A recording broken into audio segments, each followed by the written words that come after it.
నిన్న అన్ని పేపర్లలో టీవీల్లో మనందరం చూసాం, పెద్ద పెద్ద హెడ్డింగ్లు పెట్టి ఉచిత బస్సు ప్రయాణం మహిళా సాధికారత కోసం అనేసి తెగ హడావుడి చేశారు.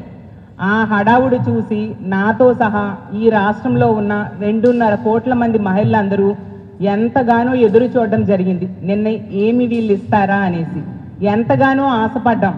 రాష్ట్రం అంతా కూడా ఉచిత బస్సులో ప్రయాణం చేయొచ్చు అనేసి చూసేసరికి వీళ్ళు ఉచిత బస్సు లాంచ్ చేశారు. దానిలో అర్థమైన విషయం ఏంటంటే మహిళల ఆశల్ని బస్సు టైర్ల కింద తొక్కి పడేశారు.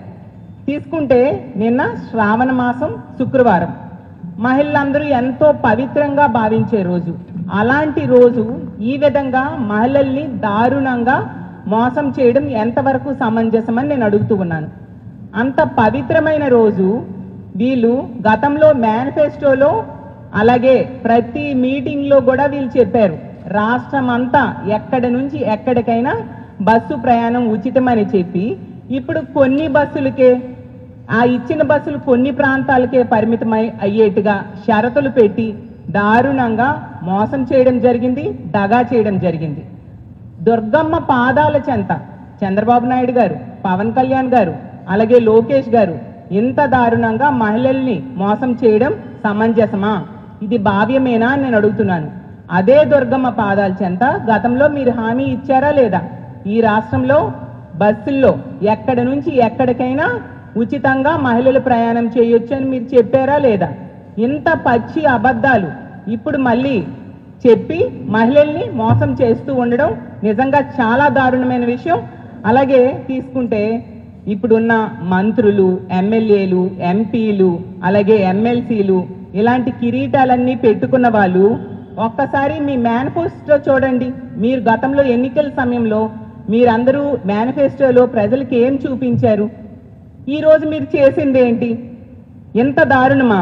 అసలు ఏం చెప్పారు? ఎన్నికల టైంలో ఎక్కడి నుంచి ఎక్కడికైనా బస్సు ప్రయాణం ఉచితం అని చెప్పారు. ఇప్పుడు తీసుకుంటే 16 రకాల బస్సులుంటే కేవలం 5 రకాల బస్సుల్లోనే ఉచితం అంట, మిగతా 11 రకాల బస్సుల్లో ఉచితం లేదంట. అలాగే ఎంత ఘోరంగా అంటే అప్పుడేమో రాష్ట్రమంతా ఉచిత బస్సు ప్రయాణం అని చెప్పిన వాళ్ళు ఇప్పుడు తూచ్ అలాంటిది ఏం లేదు, కొన్ని బస్సులకే ఉచిత ప్రయాణం అని చెప్తూ ఉన్నారు.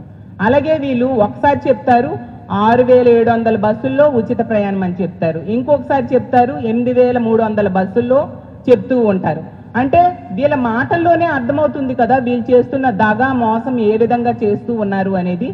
అలాగే తీసుకుంటే జిల్లాల పరిధిలో తిరిగే బస్సుల్లో 90% బస్సులు వీళ్ళు ఈ ఉచిత బస్సు ప్రయాణం ఇచ్చారు. అంటే ఎంత దారుణంగా మహిళల్ని మోసం చేశారో అర్థం చేసుకోవచ్చు. శ్రావణ శుక్రవారం పూట ఈ విధంగా మోసం దగా చేయడం ఎంతవరకు సమంజసమని చంద్రబాబు నాయుడు గారిని, పవన్ కళ్యాణ్ గారిని, లోకేష్ గారిని, కూటమి ప్రభుత్వంలో పెద్దలందరినీ నేను అడుగుతూ ఉన్నాను. ఈ సొంపుకి ఈ ఉచిత బస్సు ప్రయాణానికి శ్రీ శక్తి అని ఒక గొప్ప పేరు పెట్టారు. తీసుకుంటే మీరు అమలు చేస్తుంది మాత్రం శ్రీ శక్తి కాదు, శ్రీకి వంచన అని అర్థమైంది. అలాగే శ్రీ శక్తి కాదు, శ్రీకి వెన్నుపోటు అనే విషయం ఈ రాష్ట్ర ప్రజలకి నిన్న అర్థమైంది. అలాగే తీసుకుంటే ఉచిత బస్సు ప్రయాణం అనేది ఉచిత బోగస్ ప్రయాణంగా మీరు మార్చేయడం జరిగింది.